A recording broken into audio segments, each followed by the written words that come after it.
अस्सलाम वालेकुम। हाँ जी यूट्यूब वाले भराओ क्या हाल चाल है। उम्मीद है सारे भरा ठीक हो सन। असाने भरावां नाल शौक भी अच्छे जा रहा सी जी। दोस्तों डेरे वाली छत जनाब उधर भी जाने पहला ए पीस चेक करो जनाब।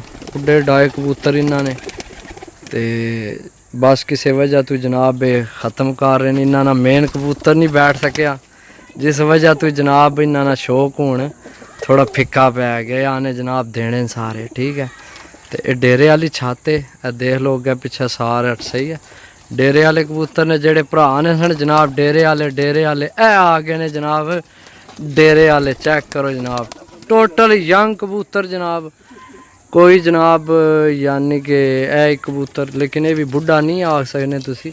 उड़ने वाला कबूतर है दूसरी साइड तक भी जाने 2 4 6 7 8 9 10 11 इधर ने। ए चेक करो जी टेडी जनाब माशाल्लाह। बाकी हूँ उस साइड तक जाने जी। दोस्तों चेक करो जी जनाब माशाल्लाह।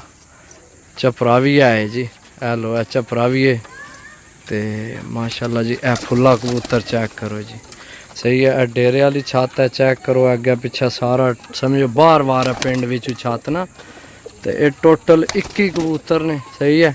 एक मेरी तरफों फ्री है सही है। भरावां की आख्या जनाब विक्की ने पैसे को नहीं 20 ने जनाब पैसे ने सही है। चेक कर लो जनाब है पट्ठी भी है बस इन्ना रखे पूरे जे सन।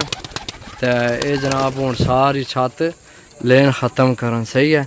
तो जिस भरा लैने होवन जनाब राबता नंबर 0325 52 40 630 कॉल व्हाट्सएप यही नंबर है राबता करके जनाब लै सकने हो। लोकेशन ज़िला गुजरात तहसील सराय आलमगीर पिंड ग्राम मेरा भुआन जे जनाब। कारगो आल पाकिस्तान जिथे किसी भरा आखे जनाब कारगो हो जाएंगे। ए बटेरा जा चेक करो सियालकोटी कबूतर सही है।